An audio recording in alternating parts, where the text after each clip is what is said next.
I was stunned.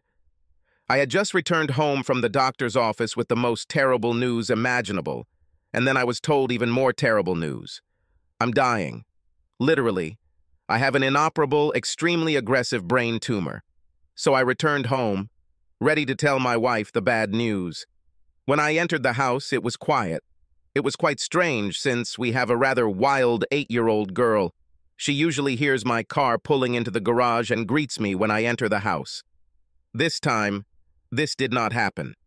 Instead, I saw that my wife, with whom I had lived for 10 years, was standing in the kitchen, waiting for me. "Where is Olivia?" I asked. "My mother's," Anne answered. "Look, there's no easy way to do this, so I'm just going to rip off the bandage.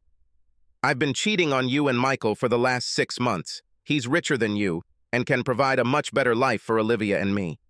We decided that a clean break was the best option. So, Olivia and I are moving away for a month. Don't try to call or text because I left my phone at my mother's house. She also blocked you on all her social networks and email accounts. The divorce petition is on the table for you to review. Tomorrow they will officially present it to you. There's no point in discussing anything. As I said, Michael is much richer than you. I'm asking for nothing more than my personal belongings and full custody of Olivia. I'm sure the court will allow you to visit her, but soon Michael will become her new father. Let's face it, you'll see her once every couple of weeks, but Michael every day. Very little time will pass, and she will begin to perceive him as her real father, and you as just an acquaintance with whom she sometimes sees." With that, Anne turned, picked up her purse, and headed toward the front door. "I'm dying, and I want to say goodbye to my daughter," I said to her back. "I know this is a shock for you, but you will survive. I'll bring her to visit when we get back," she replied. I realized she thought I was speaking metaphorically, but before I could correct her, she had already closed the door behind her. I was stunned. I thought that the news that was given to me less than an hour ago was the worst thing that could happen to me. Now I was given even worse news. Not only was I not given the chance to tell the love of my life that I was dying, but I was not even given the opportunity to say goodbye to my daughter. This is completely unacceptable. So, this is a real war. I called my friend, Jack Slade, who had been my lawyer since I passed the bar exam. My sophomore year of high school, I stopped a couple of guys who were hitting on him. In turn, he helped me with mathematics. Since then, we have become best friends. I told him what happened, and he cleared his schedule for me. We were supposed to meet on Monday at 9 a.m. "Andrew, have you thought about hiring a private investigator to follow them?" "No, I haven't progressed far enough in my thinking to think about it. Honestly, since this is a no-fault state and she says she only wants her personal items, I didn't think it would matter. Besides, they're going away for a whole month, and by the time they return, I'll most likely be dead. I don't even know where they are going." "Well, since you can afford it, without even noticing the money spent, we can at least try to get some information about them. Besides, who knows what you'll find out. I have a really good private investigator that I use, a former military intelligence officer with quite extensive connections." "Great. Plug it in. I don't have a lot of information, but his name is Michael Simpson, and he's a lawyer with the Simpson Law Group. I will also send you photographs and any necessary information about Anne and Olivia, if it will help you find them." Okay, he replied. "Now, you need to start protecting yourself. Go online and cancel all credit cards issued in your name. Transfer all the money from your joint accounts to accounts in your name only, and then cancel the joint accounts. If we were going to file for divorce, it would be frowned upon, but since there won't be a courtroom trial, it's okay.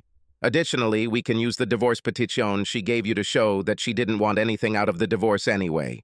You can take care of all the insurance and retirement accounts after our meeting on Monday. We will discuss this at our meeting." After finishing the phone call, I pulled out a bottle of 12-year-old single malt whiskey that I was saving for a special occasion. Since there were no special occasions in the future, I decided to use it today.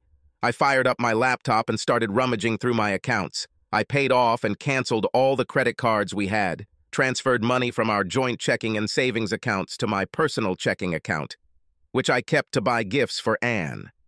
She has a habit of regularly checking our joint account and seeing what I'm buying.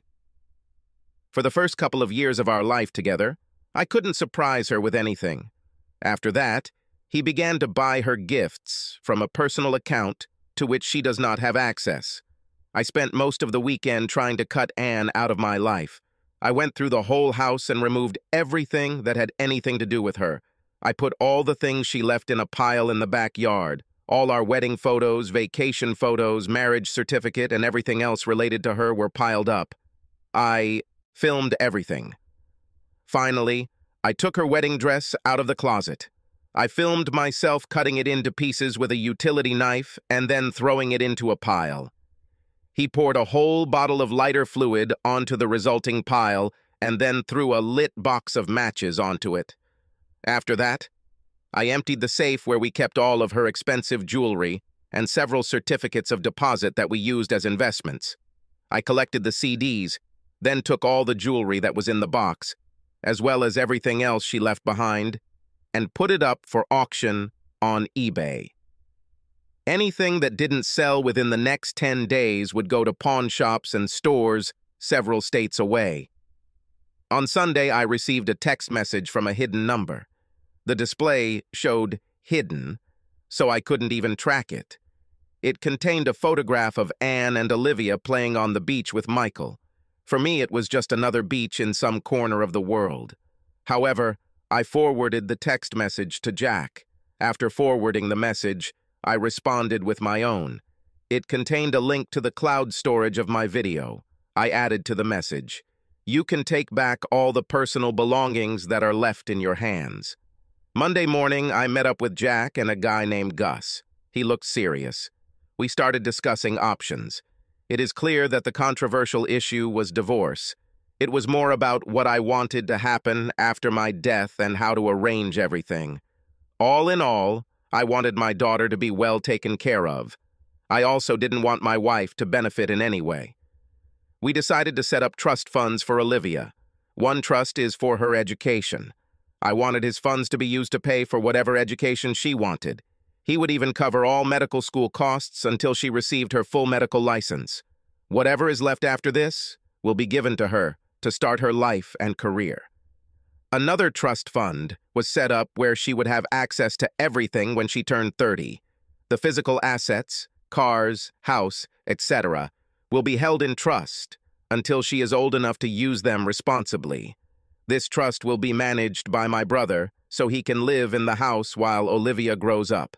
He and his wife rent an apartment in the city, so this will help them. She will get use of my cars when she gets her driver's license. The house will be given to her when she turns 18 and graduates from high school. Another trust was created with Jake's participation to take care of Olivia between my death and her 18th birthday. It was created in case something happened, and Olivia needed additional support. The last problem was that I'd appointed my brother and his wife to be Olivia's guardians if anything happened to Anne. His daughter and my daughter were about the same age and got along very well. I fully assumed that something would happen to Anne, but I didn't want the bailiff to find out about it. "You don't know where they are?" Gus asked. "No." She refused to say where they were going. "The other day I received a message with a photo of them on the beach, but all I can to say it's just some beach somewhere," I answered, taking out the photo and showing it to them. The phone was set as hidden, so the number was not displayed. Plus, Anne left her phone with her mother, so I can't even use the Find My Phone app to try to locate her. Gus looked at the photo for a few minutes and then said, "I think I know where they might be. See the ship in the background? This is a cruise ship that regularly visits the Cayman Islands. At the top right is the corner of the resort complex building. It doesn't have the full logo, but the part that is visible looks like one of the best resorts on the islands. From what you told us about her lover, he appears to be very wealthy. This means that he could take advantage of one of the best resorts. I have a couple of friends who are away on the islands, so I'll send this photo to them and ask them to scour the area around the resort to see if they can spot them. I also have his name and can search online for more information. I must warn you that it won't be cheap." I looked at Jack and said, After signing the power of attorney, send Gus a fee of $20,000. Looking back at Gus, I added, I want to know everything they do and where they go. I want to know who they're dating. Jack said you have a lot of really good contacts. My soon-to-be ex-wife took my daughter out of the country without my permission, and I have no idea who she is talking to. But while I need information, my first priority is my daughter's safety. I understand, he smiled. The rest of the meeting consisted mostly of discussing details and signing various papers. I left Jack a check from one of my new accounts to pay for his services. You know, Jack began, she took your daughter out of the country against your wishes. This could be a case of child abduction by one parent. She also denied you the right to see your daughter before she died. I will prepare a complaint and file it with the district attorney. I think we have a good chance of bringing her to justice when she returns. In addition, she took it not only out of state, but also out of the country. This is already a federal kidnapping case. She could receive significant time in prison. Let's do it, I replied. After this, the meeting ended. The rest of the week was spent preparing my business and all other details for my impending death. I booked hospice for my last week of life based on what the doctor told me about the progression of the cancer. Jack had already dealt with most of my physical and financial assets, but there were still some personal mementos and other small items that I needed to deal with. This was supposed to happen on Thursday evening. Hi, brother. Thank you for coming this evening, I said, letting my brother and his wife into the house. Well, you said it was important. Lindsay is with April and Dave today, Jason replied. Jason is my brother. His wife's name is Kate, and her parents are April and Dave. It is clear that Lindsay is his daughter, my niece. This is more important than you think, I replied. Where are Anne and Olivia? Kate asked, not seeing anyone to greet them. It's just me here today. Anne and Olivia. Well, let's just say they're not at home right now, I managed to say without breaking down. Let me pour you a drink, and then we'll have dinner. After that, we will discuss what I have to tell you. They didn't really want it, but I left them no choice. Jason, seeing me drinking a good single malt scotch and noticing my gloomy mood, took it too. Kate chose Merlot, deciding that a light fruity white would not suit the discussion later. Not in the mood to cook myself, I ordered Italian food delivered from the best Italian restaurant in town. Yes, there was enough food to feed an entire army, but I'll worry about the rest later. Jason and I drank a glass and headed to the dining room. The dinner came with 2 bottles of matching wine. We carried on light conversation while we ate. It should be mentioned that I hired a waiter to serve the various dishes and keep the wine and water glasses filled. Jason and Kate were somewhat puzzled by this. Perhaps I should talk about some points. Usually, I am a very private person. And also I am quite simple. Not simple in the sense of stupid, but in the sense that I don't need much to be happy. You don't need a new luxury car every year. My old truck and 1972 GTO sports car are enough. I don't need to live in a mansion. I like my nice house in a nice area. I don't want to go on exotic vacations all the time. I like my vacation to be calm and quiet. With all this, I simply never show my true wealth. If Anne had ever discussed this with me and said she wanted to go to Italy for a month, I would have done it. She apparently didn't notice that she never needed anything. Olivia goes to private school, receiving the best education, but Anne has never even wondered where the money comes from. I never even told my brother about my true wealth. The truth was that I made some very profitable investments right out of college. My business was also doing much better than I made it out to be. In fact, I didn't like the idea of showing off my wealth to anyone. I once heard a saying, success is relative. The greater the success, the more relatives. This means that the more successful you become, the more relatives bend over backwards to take as much as possible for themselves. I don't need every Tom, Dick, or Harriet hitting on me about some fancy investment opportunity they've come up with. I donated anonymously to causes I thought were worthwhile, but kept a low profile. Accordingly, my wife apparently felt that we were not in the income range she was aiming for. Okay, bro, Jason began after we sat down with refreshments in the living room. I feel like something is happening. What's the matter? I sighed. Okay, first of all, I'm dying. Literally. I'll die in less than a month. I have a very aggressive and inoperable brain tumor. In less than a month, I will be gone. However, there are some things you both need to know. First, I'm currently in the process of setting up several trusts that will take care of Olivia after I die. Most of these trusts will be administered by Jack, my lawyer. One will be controlled by you. This trust is for a home, cars, and other large physical assets. Jack will tell you the details after my will is read. Additionally, I am appointing the two of you as Olivia's guardians until she graduates from high school. Kate let out a loud sob and rushed towards me. She hugged me and began to sob on my shoulder. Jason looked at me with a puzzled expression on his face. He took another sip of whiskey and then asked the question I was expecting. Andy. He was the only one who called me that. I couldn't help but notice that there were several glaring inconsistencies in your words. First of all, you never mentioned Anne, your wife. Second, a spouse typically inherits property upon the death of the other spouse. Third, unless there are any extenuating circumstances, your wife will have sole custody of your daughter upon your death. And finally, where the hell are Anne and Olivia? This is where things get scary, I said, carefully moving Kate away from me.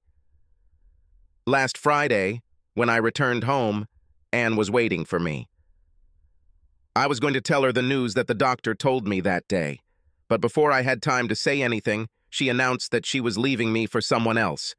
In addition, she said that her new man was taking her and Olivia away for a month so that they could fully rest and allow Olivia to get closer to her new stepfather. I'm filing federal charges against Anne for parental child abduction because she took Olivia out of the country without my permission. With any luck, Anne will spend a lot of time in prison. Therefore, I need both of you to become her guardians. I explained my plans and their responsibilities in detail. We talked until late into the night and discussed my plans and a few minor changes. By then, they had drunk a fair amount of bourbon, and they ended up spending the night in my spare room. One of the changes I thought about was creating another trust fund for Lindsay College. I made a note that I would call Jake on Monday and ask him to add it to the list. The next week moved by like molasses on a particularly cold January day. We scheduled weekly meetings for every Monday morning, unless there was a particularly urgent matter that I needed to be informed about. At night, it was difficult for me to sleep because I was worried about my daughter. How will she react to coming home and finding out that her dad has died? I spent several hours writing a letter to be given to her at the reading of the will, explaining how much I loved her and how sad I was that I had not had the opportunity to say goodbye to her. It was probably petty of me, but I also explained what her mother had done to deprive us of this last chance. Finally, Monday morning arrived. I was back in Jack's conference room. Gus was there too. I didn't like the expression on his face. We started with Jack updating me on the status of my accounts. I informed him that another trust needed to be created for Lindsay. There were no problems with this. When that was done, it was Gus's turn. This is where things started to go wrong. We have some updates, Gus began. First of all, we found them. They really are at this resort. We deployed some forces to follow them and gather information. We also managed to get a lot of information about your wife's lover, Michael Simpson. He is a lawyer in the office where your wife works.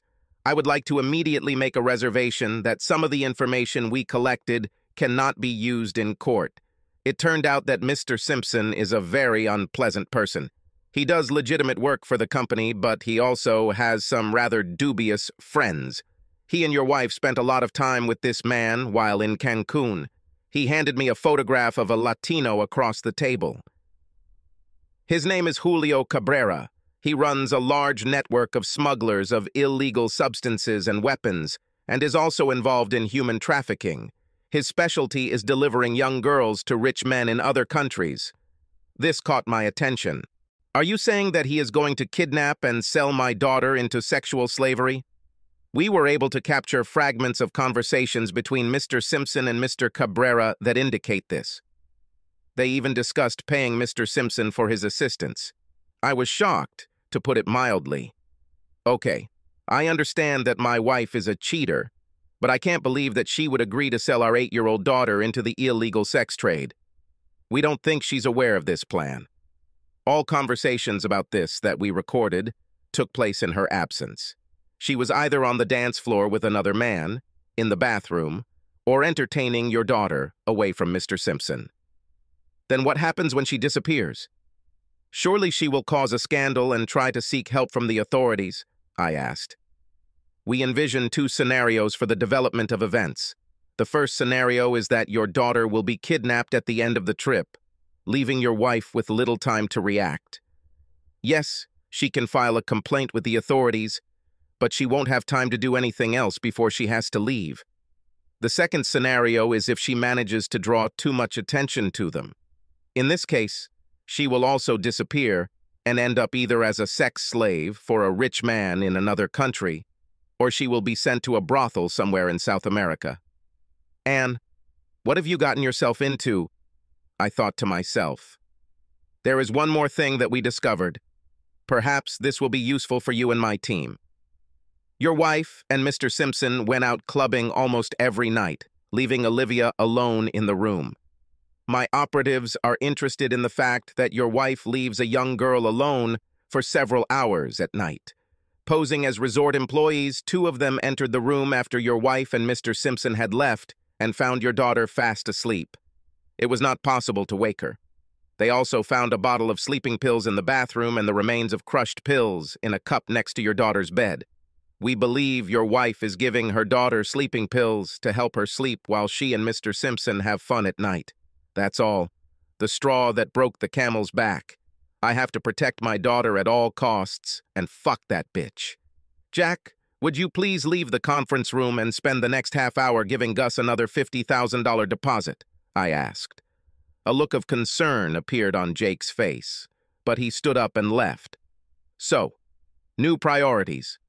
First, get my daughter out of there and bring her to my home. Are you able to do this? I asked. Undoubtedly. As soon as we knew what was happening, we took measures for just such a scenario. I assumed that this would be your reaction. Keep an eye on my wife and her lover. I have a feeling that after Olivia disappears, everything will go to hell. The operatives who are watching your wife will not participate in the extraction operation. They will remain in place until your wife returns to the U.S. Fine. And one last thing. Can you prepare another evacuation team in case something really bad happens to my wife? She's a cheater, sure, but I still have some feelings for her. I have my own punishment in mind for her, but I don't want her to end up as a slave or an easy woman in a South American brothel. Yes, Gus smiled. I have several friends who can get her out of almost anywhere. I will mobilize and prepare them. What about her lover? I looked Gus straight in the eye. My answer was as cold as liquid nitrogen. He is not your concern. Moreover, I will not pay you a penny for the help that you provide him.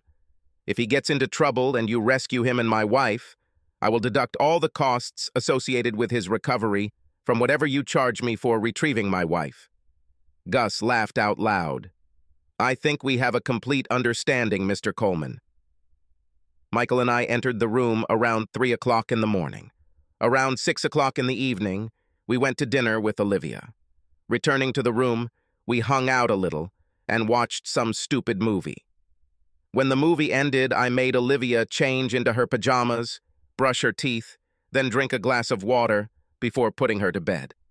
15 minutes later, the sleeping pills I added to the water took effect, and she passed out. I spent half an hour putting on my club dress and putting on my evening makeup. Mikhail and I went down to the club to have some fun. That evening, Julio joined us again. He is a friend of Mikhail's, whom I was introduced to when we arrived in Cancun.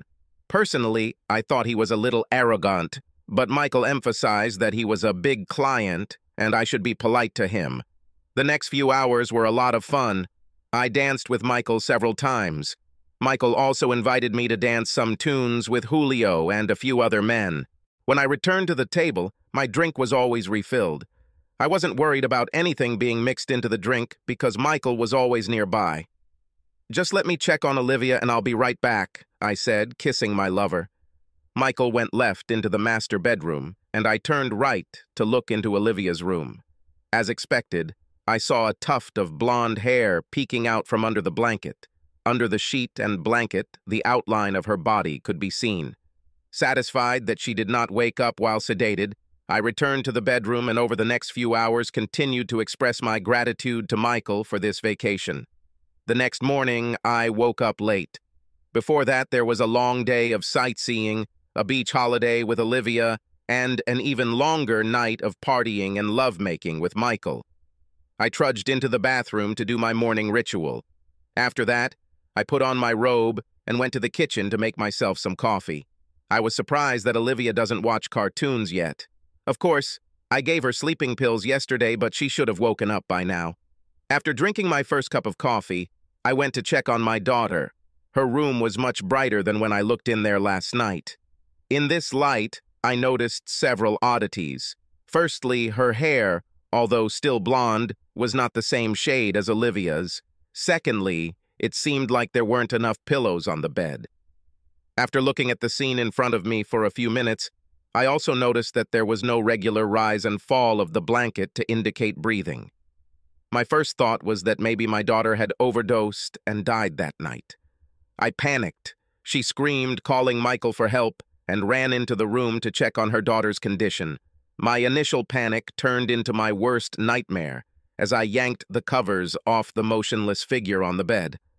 I looked in horror at the motionless head of a mannequin in a blonde wig and at the huddled pillows simulating a body, hiding under the blanket. "Olivia!" I screamed at the top of my lungs. As has become common over the past week, I began to emerge from sleep a little foggy. Before this, I usually woke up quickly.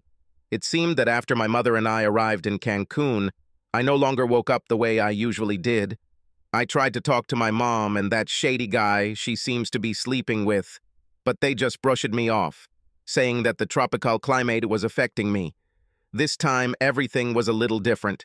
Instead of slowly whacking up in a nice, soft bed, I felt that the bed was not so soft, after all. In addition, I felt a noticeable movement in the environment. Usually, when you wake up in a hotel room, there is no movement around you. At the same time, I felt shocks, shudders, and vibrations from the bed. When I opened my eyes, it became clear that I was not in my hotel bedroom. It only took a few seconds to realize that I was on an airplane. In a blind panic, I jumped up and sat down. A beautiful young woman, probably in her 20s, looked at me and smiled reassuringly. She stood up from her seat and slowly walked towards me. "Everything is all right, my dear. You're safe now," she said soothingly. "What do you have in mind?" I was on holiday with my mother and was already safe. She frowned for a moment, then began again. "No, baby, you weren't safe there. Your mother got involved with a lot of bad people. I don't think she realized it, but you were in great danger. My friends and I pulled you out of there, and now you are on the way to your father." "To Dad?" I asked. "Yes, dear. He hired us to save you." "How do I know that you are telling me the truth? How do I know that you are not lying to me and that you are not actually kidnapping me?" She had the nerve to laugh at me. "Well, I think you have no way of knowing this. I guess your only option is to wait and see what happens next." With that, she walked to the front of the plane and returned a few minutes later with a tray containing scrambled eggs, bacon, and waffles. There was also a large glass of orange juice. By this point, I was very hungry and ate everything instantly. I only remembered later that there might be prohibited substances there. Fortunately, nothing bad happened after that. I began to calm down, because it seemed to me that they did not want to do anything bad to me. A few hours later, we landed at the airport. From the plane, all airports look the same, but I noticed that there are a few words in English. We taxied into a private hangar. When I went down the steps, I saw many familiar signs indicating that we were in the USA. There was a black Chevy Suburban parked outside the hangar, which we approached. They loaded me into the back seat, and we drove off. As soon as we left the airport gates, I saw familiar signs that told me that we had indeed returned to the city in which I live. About 40 minutes passed, and I saw that we were approaching my father's house. What the fuck, Julio? I heard Mikhail's voice on the phone. Olivia has disappeared. I assumed he was contacting Julio to help find Olivia. At the moment, the entire resort staff was running around in chaos and trying to search the area for my daughter. I spoke with local authorities. They tried to make it sound like she had gone to the beach or was just wandering around, but I knew that was the best-case scenario. First of all, Olivia wouldn't do this. I explained to her how important it was not to leave the room without me. Moreover, why would she use a wig and pillows to make it appear to the casual observer that she was still in her bed? It didn't make any sense. Listen, we'll find her. She's probably wandering around the resort. Yes, I know what the fine is. I can return the money. Great. I'll take care of that. Michael ended the phone conversation. Something about the end of his call bothered me, but I was too preoccupied with finding Olivia to worry about it. Of course, I have no way of contacting Andrew. I arranged everything so that he could not contact me, and we would not be able to contact him. Of course, I could use the phone in the room, but how can I tell my future ex-husband that I took his daughter to another country and lost her? Besides, how can he help? After all, he is just the owner of a small business without much income. Michael tried to persuade me to dress up for my next appearance. I was too upset by the kidnapping of my daughter to be interested in it. I understand your feelings. However, we are here, and we need to eat. Everyone is doing everything they can to find her. It won't be any good if she comes back and you're too crazy to help her. In addition, they have my mobile phone number. They will call me and tell me any news. Michael finally talked me into getting dressed for dinner. We sat down at a table in the bar waiting for our reservation in the restaurant. Julio joined us and said that everyone he knew was looking for Olivia. Michael went to the bar to order us drinks and returned with 3 glasses. A white glass for me. Glasses with amber liquid for myself and Julio. It's strange, but after drinking wine I began to feel much calmer. After the second glass, I completely relaxed. Dinner, as always, was great. Afterwards, I felt very refreshed, and Michael invited me to the club to dance one more evening. As soon as the car stopped, I opened the door and ran into the house. Dad sat in his chair and sipped bourbon. When he saw me, his face seemed to light up, but then became gloomy. "Dad, what happened? Why am I here? What's happening?" I asked. He hugged me and held me tightly for several minutes. I felt his body trembling and heard his sobs. Not knowing what else to do, I just hugged him as tightly as I could. Eventually, he loosened his grip and I pulled away from him and sat down on the sofa next to his chair. "Dad?" I asked. "What's happening?" "Baby," he began. "Things are happening that you are too young to understand now. I'll leave a letter for you that you can open later. Much later, when you're old enough to understand what's going on. However, there is something you should know about."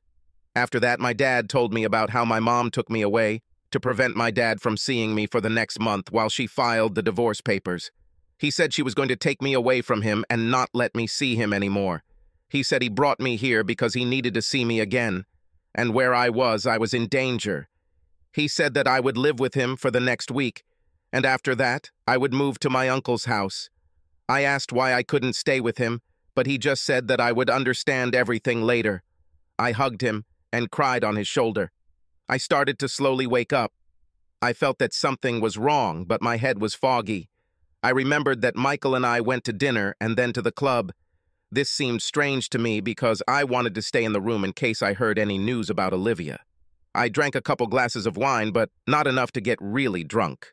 I carefully opened my eyes. This was not my hotel room. My room was luxurious with a huge double bed, very luxurious.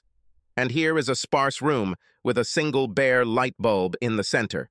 Instead of a beautiful double bed with luxurious sheets and blankets, I was lying on a small single bed with no sheets or blankets. That's when I noticed that my wrists were cuffed above my head and my ankles were chained to the foot of the bed. Besides, I'm completely naked. I screamed in horror. A few minutes later, the door to the room opened. Julio came in, followed by Michael. "Michael, what's going on? Why am I chained here to this bed? I asked. Julio replied, "Unfortunately for you, Michael was unable to fulfill his contract. He was supposed to hand over your daughter to us so we could sell her into slavery. Somehow she disappeared. To make up for the damage, he returned half of the deposit we paid him and gave you to us." "Michael?" I asked. "Nothing personal, just business," he replied. "But I thought you loved me. Because of you, I am divorcing my husband." "Well, yes. I mean, we'd have a few fun years before I'd get tired of you. I mean, the money I would get from selling your daughter would last for several years. Unfortunately, her disappearance meant I needed to get the best deal I could. And unfortunately for you, part of the deal had to be you.